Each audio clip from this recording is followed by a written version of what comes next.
A brief history of Point Breeze. The history of Point Breeze grew from a popular watering hole at the crossroads of a country lane in Greensburg Pike, now known as the corner of Penn and Fifth Avenue. Businessmen and industrialists, such as the Mellons, Scaifes and Hillmans, built large homes and mansions to settle near these well-traveled crossroads. The neighborhood's population is mostly Catholic, and many of its resident teens attend Central Catholic High School. The Clayton, a large mansion, is part of the Frick Art and Historical Center located in this vibrant neighborhood.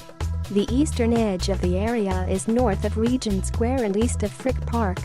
Fun facts: Point Breeze is one Pittsburgh neighborhood with lots of open space, including Westinghouse Park, Mellon Park and Homewood Cemetery. A Pulitzer Prize winning memoir by Annie Dillard is set in this great area. Called An American Childhood, it chronicles Dillard's life in the 1950s, particularly at Park Place Elementary. Author John Edgar Wideman also has two memoirs, where the setting is Westinghouse Park, also located in the neighborhood.The. Reformed Presbyterian Theological Seminary is located in Point Breeze.